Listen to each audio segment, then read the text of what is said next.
Good afternoon, everyone. Welcome to this talk on natural programming, something we've been working on pretty much since the beginning of the year, and we're excited to be talking to you about it today. So traditionally, software development programming has been about developers writing and understanding a programming language, and the machine understanding and executing it. But then Donald Knuth in the 80s actually said, let's change our traditional attitude to the construction of programs. Instead of imagining that our main task is to instruct a computer what to do, let's concentrate rather on explaining to human beings what we want a computer to do. So focusing more on the human aspect of it. So literate programming is basically writing code in a way that is human readable and understandable, intertwining the natural language and the programming language, and more following the programmers or the humans' thought process rather than the code structure itself. So the natural language is still for humans, the developers. So this is an example of literate programming. If you can see, there's natural language explanations in it. But also, if you look at the highlighted sections, there's print the date and time explained in natural language, and that actually points to code block later on. So this gets, later on, it gets tangled and weaved, they said, to produce the source code, and the natural language descriptions become the documentation later on. So literate programming was basically the developer now writing and understanding both natural language and the programming language. But the natural language component of it actually describes what the programming language component does. The machine still understood and executed the programming language. But things have been changing a bit. And earlier this year, Andre Karpathy actually said the hottest new programming language is English. So with the emergence and advances in LLMs, generative AIs, the accessibility, and tools like copilots, we've begun to see natural language being used in different ways and becoming more significant, not only at development time, but also at runtime, in the sense that your actual runtime logic can include calls to LLMs with prompts in natural language that does part of your logic. So natural language is now a more significant part of your programming coding artifacts, and it, in a way, has encouraged increased participation in programming and software development. This includes maybe those who aren't traditionally developers trying out new stuff, but also when it comes to developers being able to get started with something, a programming language they are not very comfortable with probably, to at least start off and get to a prototype very soon. So natural programming, what we see as natural programming, is an evolution of programming where the process of programming is now one of co-creation with computers, where both human and machine express intent and actions in both natural language and programming language. So now we have more users. It can be a business user who writes and understands natural language, which gets used to probably generate the code. The developer now writes and understands natural language and programming language similarly, but now the natural language isn't just describing the programming language components. The machine now writes, understands, and executes both natural language and programming language. So this coalescence of natural language and programming language is what we are calling natural programming. So natural language is obviously ambiguous, programming language is not. We are not suggesting, completely replacing your code and moving on to LLMs. What we're saying is what we're looking at is how we can leverage this new understanding of natural language to enable new functionality. And also how we can simplify integrating natural language into your programming logic without losing the principles of a programming language. So it's a blend of natural language and programming language to maximize value. So we've done a reference implementation in Ballerina. For those of you who are not familiar with Ballerina, it's an open source cloud native programming language developed by WSO2. But most of what we're talking today, we believe, applies irrespective of the programming language.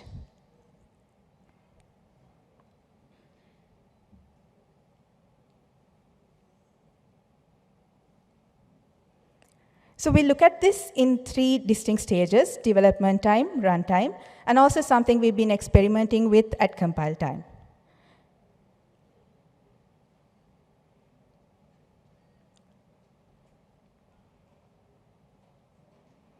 So traditionally, the business requirement document lives outside the project. It gets translated into technical implementation documents, which then gets translated into the implementation. So even at the stage of translating business requirements documents to the technical implementation documents, there can be some sort of deviations. And then again, when you go from the technical implementation documents, the plan, to the implementation, there can be some sort of deviations there also. So what we're proposing with development time natural programming, a core part of it is bringing the requirements into the project itself. So by doing this, we are aiming to bridge the gap between business users and the implementation by making the business requirements be part of the project, which can then be used to generate code, generate tests, and probably most importantly, to check for drift between the implementation and the requirements.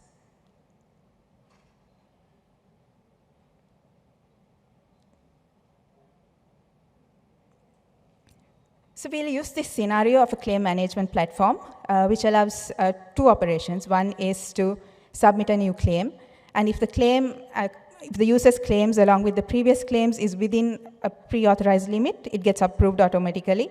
But if not, we need to send out an email to the user and the finance team saying there's a claim pending approval. And then there's also the other option to get the status of a claim. So we'll use this scenario to base off our discussion today.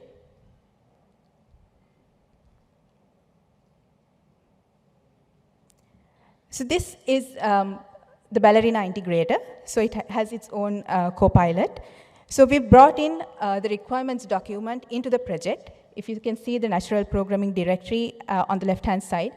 And we brought in this requirements file into the project. And if that's present, we can then do some of these analysis based off of the requirements file. So I'm not sure if you can see it at the back, but it's basically there's the option to generate code, generate tests, and also check for drift between the requirements and the code. Having a bit of trouble moving this, but. So code generation is similar to code generation with a traditional copilot, but it's aware that the requirements can be at a slightly higher level, the business user level, and that there would generally tend to be developer input too. And again, because we are trying to encourage proper natural language and code synchronization, it will also encourage and develop code, generate code with proper API documentation.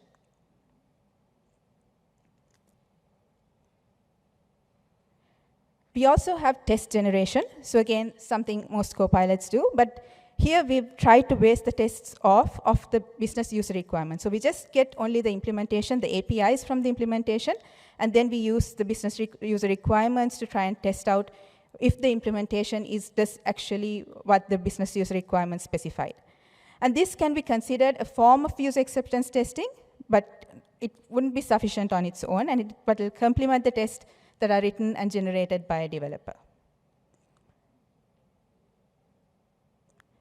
So drift check is checking for drift between business user requirements and the implementation. Again, backed by LLMs, it can run periodically in the background if enabled, or it can also run on demand. And based off of the drift it identifies, it can suggest changes to the code and or the documentation to remove or minimize drift. Again, encourages proper API and project documentation and makes the implementation easier to understand and evolve while staying in sync with the requirements. So this is an sample implementation of the claim management system I mentioned. So here, the email is sent out only to the user and not the finance team. So the LLM-based analysis identifies that the requirement specifies that the email has to be sent to both the user and the finance team, but it only sends it to the user. So once you have that diagnostic, on VS Code, we have the action, we have the option to use a code action to update the code to match the docs. Where it makes sense to do the other way around, that will also be suggested. So the user can then review the suggested change and decide to accept or reject it and fix it on their own. So common problem even in the pre-LLM days with natural language in the programming artifacts itself, like comments and API documentation, is that they tend to go out of sync, which is why some people sometimes do not even prefer to add comments. But with drift check, we can also check for this. So it's basically, it's not just the business user requirements. It's also any kind of documentation you have within your project, but also in your source files.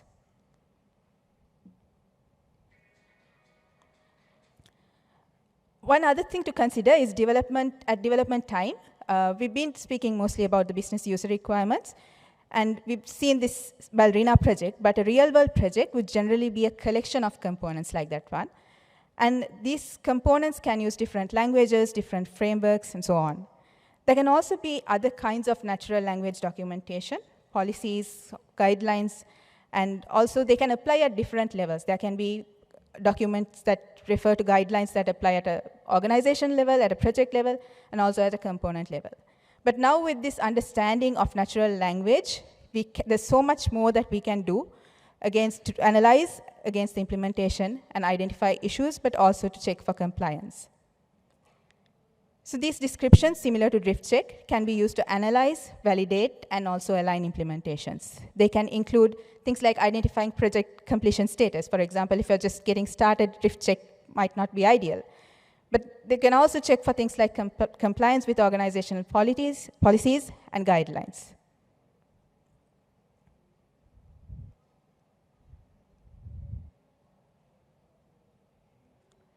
So one other thing that we try to do at development time is preserving the user intent. So this is a bit different to what we've been discussing so far. So we have, with the increase of AI-powered tools, it's being used more and more to generate code. There's usually an interactive, iterative process with something like a co-pilot, an AI assistant. But once the user gets to the code that they want, these prompts are usually discarded. And that information, there can be important information there that doesn't necessarily get reflected in the code. So this is another form of natural language input that would be useful to preserve alongside the project. So with natural programming, that's also something that we've tried to do. We've tried to preserve a summary of the user intentions. It's not a history, but we want to try and preserve an effective summary alongside the code. So right now, how we've done that is we maintain the summary in a separate file. But going forward, we're also exploring how we can do it to maintain it alongside the code, because development isn't necessarily 100% fully AI-assisted code generation. There can be some parts that are AI-generated. There can be some parts that the user manually goes and edits. Even with those edits, we want all of these to be in sync and accurately reflect what the status of the project is and what the code does. So we'll look at a simple example with preserving the user intent. So we had the claim management implementation. But let's assume the sample was generated and the code was generated maintaining the claim data in memory and sending 2 separate emails to the user and the finance team. So let's assume these were some of the interactions the user had with the Copilot, starting off with using a MySQL database to persist data, and then asking to use 2 tables in the database for claims and total claims against the user ID, and have the total claims table be updated via our database trigger. So if you think of this, it wouldn't really be reflected in the code, but based on the prompt or based on like a technical implementation documentation, we would have this context. And there's also sending a single email to both the employee and the finance team instead of sending 2 separate emails. And then the user probably made a mistake and they wanted to switch to MS SQL. So this would result in a effective summary of the user input, similar to this, saying use MS SQL for data persistence with the 2 tables and use the trigger. So we don't have anything about starting off with MySQL because it doesn't really matter at this point. But ideally, with this summary, and if there's any natural language requirements in the project, we should be able to get to a fairly representative state of what the project is currently is. So far, we've seen natural programming at development time and natural language usage at development time, and most of this has still been outside the code. But we've also been exploring what it could mean for natural language to be in the code itself.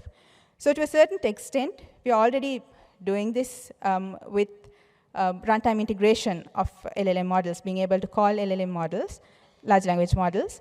And we've also been exploring what it could mean to do this at compile time.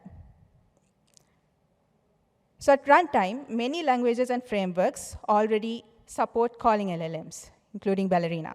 And this, in a way, has allowed expanding the scope of problems that can be solved, because we can now leverage the programming language's strengths and also these new capabilities that are enabled via LLMs to achieve tasks that previously might not have been possible. Again, the user decides what to use an LLM for and what needs to be implemented in the code. So natural language instructions at runtime generally involve like initializing a connection, a client to call the LLM, specifying an expected format for the response, and then passing the content from the response to a user-defined type. So it requires quite a bit of boilerplate code that could actually take the focus away from the core tasks that we're describing in natural language. And in some ways, it's not also straightforward to switch from one model to another. So we'll take another example here. We'll go with the backend service for a simple blog site, where you have two operations: submitting a blog post and retrieving blog posts. So when a new post is submitted, we want to use an LLM to identify a suitable category from a specified list and give it a rating out of 10. And this obviously is something an LLM could do really well, as opposed to implementing it using whatever the programming language you're using. And then if there's a suitable category and the rating is above a predefined limit, predefined number, we can accept the submission and persist the data. If not, we will reject the post. So that, again, is all implemented in the programming language itself. And the retrieval then is post sorted by category, sorted by rating, identified when the blog post is created, again, implemented entirely in the programming language. So this is an overview of the service that we want. And before we go on to the next section, I just want to give a quick overview of Ballerina's JSON to type mapping. So on the left-hand side, we have this JSON value. So with Ballerina, every JSON value has a representation in the Ballerina type system. So based on this, we can actually go ahead and generate the types on the right-hand side. So ID, name, and email are strings. Age is identified as an integer. And then for the structured type we have here, we have another record address that gets referred in the employee record. So this type basically means that there's a JSON schema that we can probably generate corresponding to it. So in our blog site service, we have the input, which is just basically the block with the title and the content. And on the bottom, we have the review, which is basically what we expect from the LLM. So string question mark in Ballerina is basically string or null, meaning the suggested category. There can be no, there might not be a category, suitable category. And rating out of 10, although it's integer, the description above the field actually tells us that it's going to be out of 10.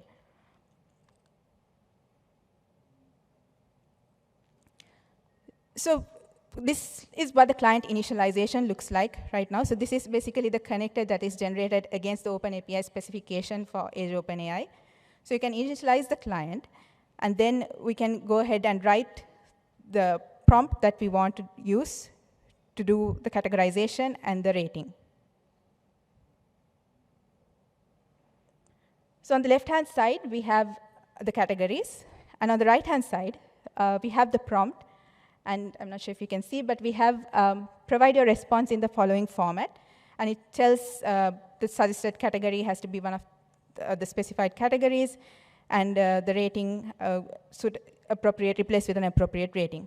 So in this case, the expected schema is also explained in the prompt itself.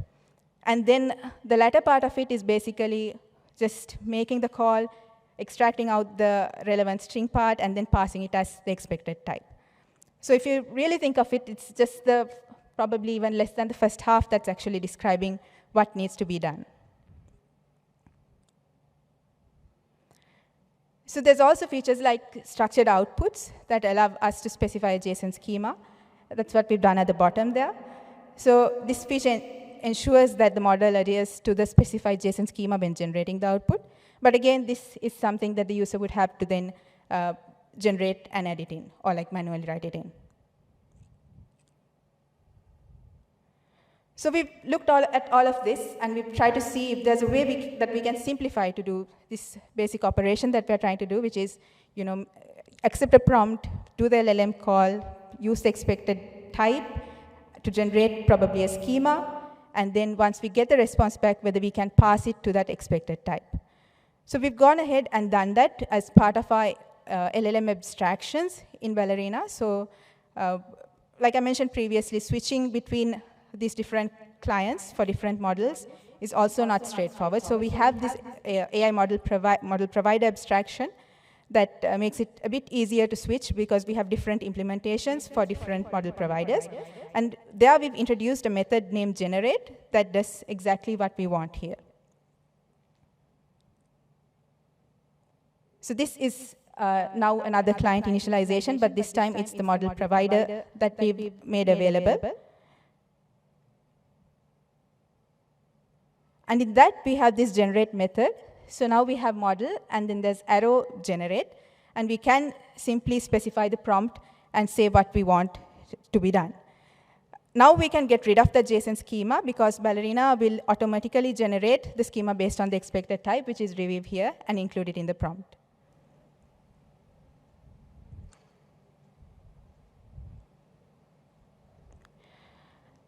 But calls to LLMs aren't like normal method or API calls. Obviously, they can also fail, but natural language is inherently ambiguous, while programming languages are not.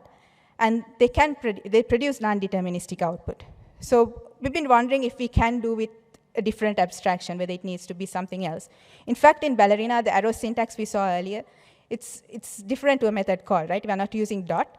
The arrow actually reflects a remote method call in Ballerina. So here again, we've been thinking about the possibility of introducing a new abstraction. So this is where natural expressions come in.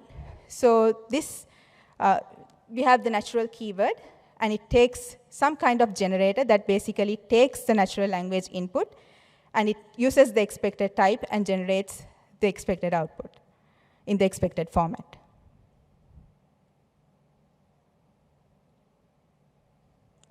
So it's new syntax to specify instructions in natural language. The execution pretty much does the same as the generate method, but it's arguably more natural to include in line within the flow of the code. And instead of going from model and then generate, when you're going through the code, it might not be obvious what model is, or like it depends on the variable name and so on. As opposed to that, the natural expression tries to reflect that this is indeed instruction specified in natural language.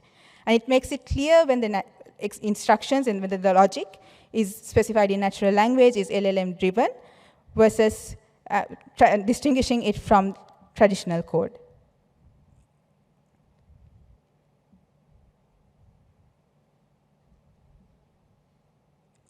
So this is now our blog site post resource. So if you can see, now we have a clear separation between what the natural language instructions are and the rest of the programming language logic, including the DB update action at the very end. So it integrates with our existing model abstraction. So if you have one of those model providers that we earlier used Generate with, you can simply switch to this, or you can switch between. You can use them for different features.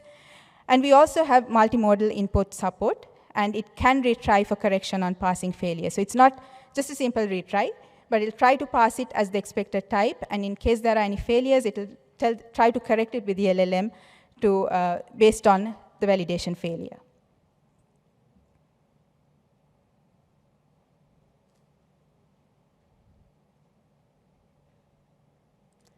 So since we have special syntax, this is something we've also allows us to make this experience a bit different in our low-code platform, which is the Ballerina integrator.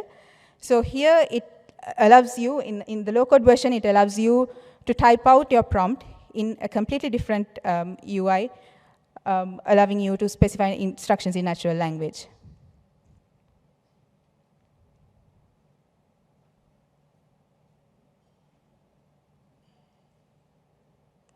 So we initially had this. We significantly simplified it and gone with the natural expression on the right. So we were able to get rid of the JSON schema, explicitly specifying the structure of the response we expect, and also the parsing logic.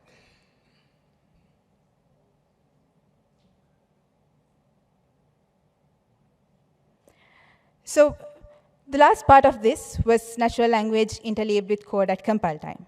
So far what we've seen is the natural language usage is actually either outside the code or at runtime it gets used directly as a prompt in the call to an LLM. But we've also been trying to see if we can specify the implementation of a function in natural language in the source code itself. And the call to the LLM actually happens at compile time. And the compiler generates code on behalf of the user. It's kind of like a co-pilot for a compiler. This potentially has the closest parallels with literate programming in terms of what the code looks like.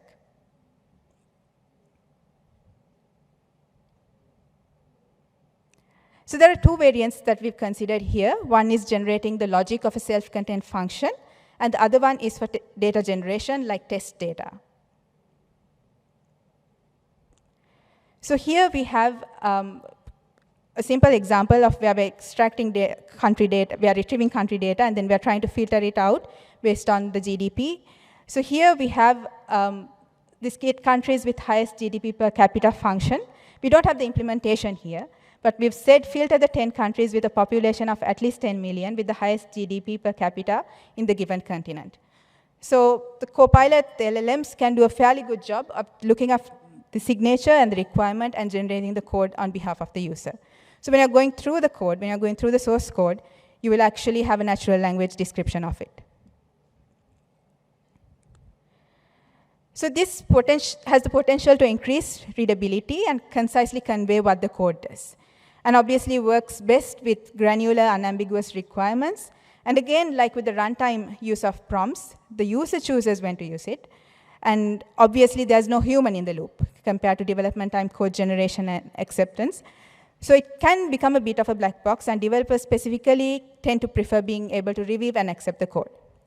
But Ballerina actually has a mechanism for generated code. So we are able to take this generated code and add it in a folder in the project, so the user can still choose to review it if they want to. So this is what the generated code looks like. It does what was explained in natural language. You can also still refer to it. But when you look at the source code itself, it will have the natural language description. So the other variant of this was for data generation. So again, here we have somewhat the similar syntax to what we had with natural expressions, but this is the const variant of it. Const meaning there's some compile time known values involved in it. So here we can now use this to generate test data. And obviously, again, this can change with each run. So it would complement your existing text, but not entirely replace it. So you can use data generation like this maybe during development or also during for test purposes. So this is currently experimental because the generated code can change with each build, and it requires further consideration when it comes to maintenance, versioning, and so on. And also because there's no human in the loop to review the code, there's also a bit of a security concern. So right now in this initial version, we've tried to minimize, we've tried to impose some restrictions compared to a traditional Copilot, like saying you can only use like Ballerina platform modules or like the user's own organization modules, but, and also no access to maybe module level variables that can contain sensitive information. It can only access what's explicitly passed to it.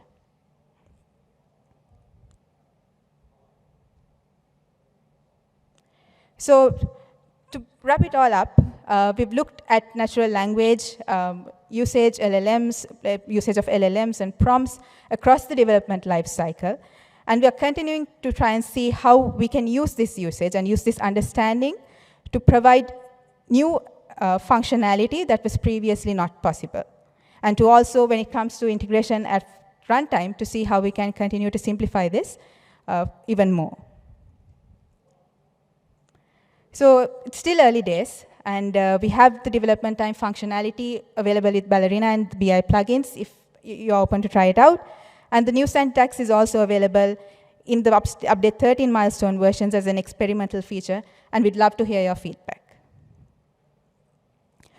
So immediate future work, we are exploring extending natural expressions to work with all things natural language in the code. So right now, it's bound to that chat call, but we have agents, we have retrieval augmented generation, so we are planning on exploring how we can integrate them there too. And then obviously scaling natural programming to handle larger scale applications where there can be multiple components written in multiple languages, frameworks, and so on.